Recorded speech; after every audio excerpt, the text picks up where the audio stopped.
Olha, ontem nós mostramos aqui a operação capciosa, deflagrada pela Delegacia de Homicídio e Proteção à Pessoa DHPP, que resultou na prisão de 4 pessoas envolvidas na morte do empresário Tony da Silva Flor, morto com vários tiros em agosto do ano passado.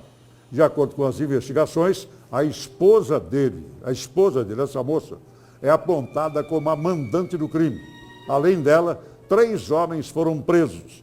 Todos dão a mesma versão de que ela encomendou o crime e pagaria R$60 mil aos assassinos. Luiz Vieira tem detalhes dessa arquitetura monstruosa, que, de acordo com a polícia, foi toda ela montada e praticamente executada por essa moça, por essa jovem que está na tela. Luiz Vieira, vamos conversar sobre isso. Depois de mais de um ano de investigação, a Polícia Civil está perto de concluir o trabalho investigativo em torno do assassinato do empresário Tony da Silva Flor, assassinado no dia 11 de agosto de 2020.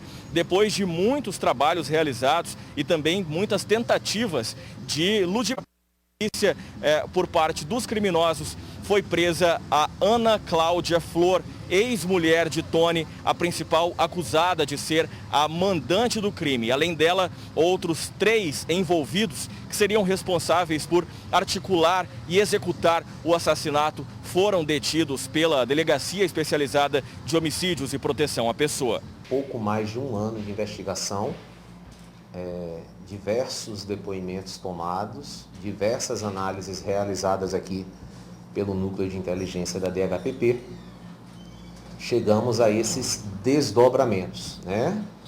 Desdobramentos esse, claro, que iniciou-se com a prisão do Igor, né?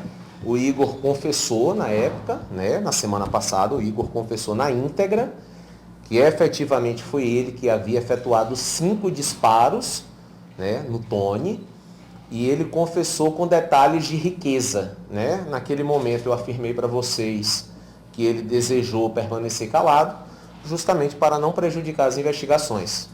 Mas o Igor, naquela ocasião, deu detalhes de riquezas acerca dos fatos estes que realmente só saberia quem teria efetuado o crime, né? Então, por exemplo, detalhes de que ele se encontrava sentado no meio-fio, na porta da academia, com capacete debaixo do braço, que chegou, esperou a vítima chegar por trás, gritou, perdeu e atirou, dando 5 disparos. Essas informações nunca haviam sido repassadas para ninguém. E só quem poderia ter conhecimento dessas informações era quem efetivamente tinha executado. E além das informações repassadas pelo Igor, da dinâmica da morte do Tony, o Igor acrescentou que foi realizada uma videochamada diretamente entre 2 intermediários, justa Cláudia, onde ficou acertado que o valor cobrado, né, para a empreitada criminosa seria R$60 mil para matar o Tony. Desses R$60 mil foram pagos R$20 mil diretamente pela pessoa de Ana Cláudia para a pessoa de Dieliton, vulgo Maquê, do bairro Alvorada, e o vulgo Maquê pegou esse dinheiro, esses R$20 mil diretamente das mãos de Ana Cláudia e passou diretamente para a pessoa de Igor que tinha realizado o crime. O restante do dinheiro, ou seja, os outros 40 mil, até o momento não foram pagos, justamente aí com o desbaratamento aí de toda essa turma aí que foi presa esses dias. Entre os homens presos está Igor Espinosa, de 26 anos, apontado por ser pistoleiro de uma facção criminosa. Teria sido contratado como o responsável por executar o crime. Ele revelou à polícia com riqueza de detalhes que matou o Tony com 5 disparos e disse como foi a dinâmica do crime, que esperou o Tony sair da academia para efetuar os disparos e em seguida devolveu a arma para um comparsa. O papel do Wellington foi justamente aí adquirir a arma, né? Adquirir a arma para matar o Tony. O Wellington adquiriu a arma, passou a arma para o Igor Igor executou o Tony, devolveu a arma para o Wellington e o Wellington desfez da arma no Lago do Manso. Há ainda um terceiro homem envolvido, que seria Dieliton, segundo as informações repassadas pela polícia, que também está detido e irá responder juntamente com os comparsas por este crime. Sobre a motivação do crime, de acordo com o delegado responsável pelo caso, Tony era bem de situação, tinha muitos imóveis, também motos, carros e também uma grande quantia em dinheiro. A herança seria um dos principais motivos para Ana Cláudia ter arquitetado este assassinato. A linha da motivação que a gente chega hoje aqui na DHPP são dois motivos, né? A gente tem uma forte linha de que a Ana Cláudia tinha amantes e também questões relacionadas à herança, né? Porque logo após a morte da vítima, o procedimento de herança parece que já estava adiantado, assim, foi uma forma muito rápida, né? E a gente sabe também aí, tem alguns fatos levantados acerca de amantes. Ele tinha uma empresa, né? Ele tinha uma empresa de representação comercial, uma representação comercial muito forte, responsável aí pelo abastecimento de diversos supermercados na cidade, né? Então, assim, era uma pessoa financeiramente estável, com um salário entre 15 e 25 mil reais. Então, o patrimônio dele, ele tinha casa, tinha moto, tinha carros, né? Tinha alguns investimentos, tinha dinheiro em poupança e, consequentemente, em cima disso daí, herança. Os amantes estão sendo investigados. Inclusive, tendo aí no histórico do casal agressões praticadas por Tony contra ela em meio a essa descoberta das traições por parte da mulher. Durante todo este tempo, no decorrer de um ano após o assassinato, Ana Cláudia fez diversas postagens nas redes sociais cobrando justiça, se colocando como a principal interessada em descobrir quem teria assassinado o marido, Tony, e qual seria o motivo. Ainda de acordo com as informações da polícia, Tony não desconfiava de nada. Após ser atingido pelos disparos na academia, chegou a dizer antes de morrer que possivelmente o alvo seria um policial rodoviário federal que treina na mesma academia onde ele foi assassinado. Essa história, a gente até se pergunta de onde existiu, porque o Tony foi socorrido com vida, então ele conversou com uma pessoa, né? Ele conversou com uma pessoa da academia que prestou socorro, e durante esse socorro, em momento algum, ele falou, né, que foi para matar um policial rodoviário federal. Na verdade, isso foi uma pessoa que jamais espera que isso aconteça, procura 1000 cogitações, né? E falou, pô, não devo nada a ninguém, pô, o cara já chegou atirando em mim, será que não era? Será que não era para o fulano de tal? Então, assim, foi uma indagação que ele fez, será que não foi para o fulano de tal? Porque ele tem um carro igual ao meu. O carro igual dele era o seguinte, um carro branco e o do outro cara era um carro preto. Eram carros completamente distintos.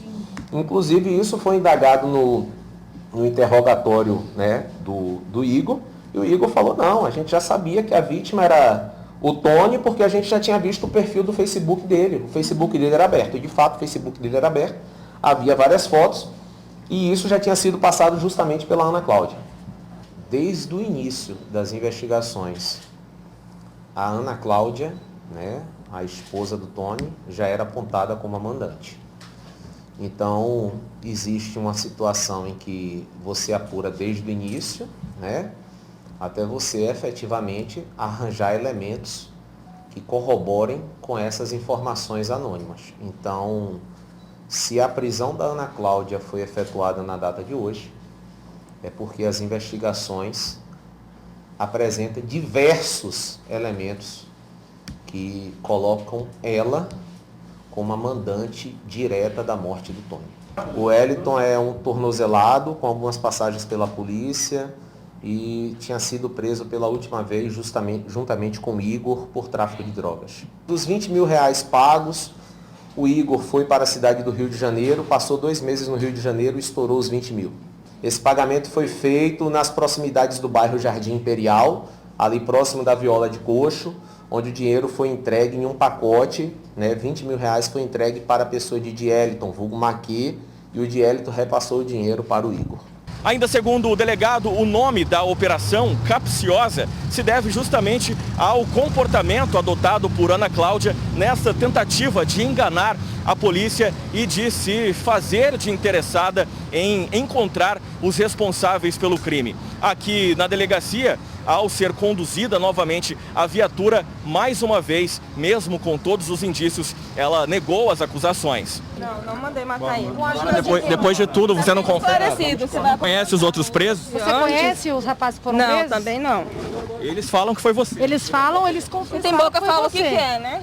Discipulada, ardilosa, né, enganosa, dessa forma. Ela chegou a tentar atrapalhar essas investigações durante esse tempo? Olha, alguns fatores causaram estranhezas, né, da equipe de investigação. Né? Alguns fatos causam estranheza, como por exemplo, no dia da prisão do Igor, né, eu afirmei que o Igor tinha confessado. Ela indagou se só a confissão era possível de condenar alguém, que não era possível, né? Isso não é possível. Você espera uma conduta contrária de quem perde o marido, né? Mas a conduta dela foi, na verdade, de defesa do criminoso, né? E outros fatores também, que após o crime, ela procurou desesperada para saber se tinha imagens no local. E nós chegamos até o Igor justamente através de algumas imagens que tinha no local, né? Então, assim, a gente não vê esse tipo de conduta, né, de pessoas querendo saber, todo mês vindo na delegacia de 2 em 2 meses, querendo saber detalhes de investigação, se tem suspeito, se não tem suspeito. Os outros 3 detidos também estão sob poder da Polícia Judiciária Civil, que segue o trabalho de investigação. O processo deve ser concluído em 1 mês. Segundo a polícia, há materiais apreendidos, como agendas, aparelhos celulares, que também devem ajudar nessa conclusão do inquérito. Os 4 tiveram as prisões temporárias decretadas, mas, segundo o delegado, essas prisões devem ser convertidas em prisões preventivas ao final do processo de investigação. A polícia esclarece que outras pessoas ainda podem ser ouvidas, como contribuintes também para o assassinato, ou seja, ainda novas prisões podem acontecer neste caso. Com imagens de Aguinaldo Gomes, apoio técnico de Juarez Emílio, Luiz Vieira, para o Cadeia Neles.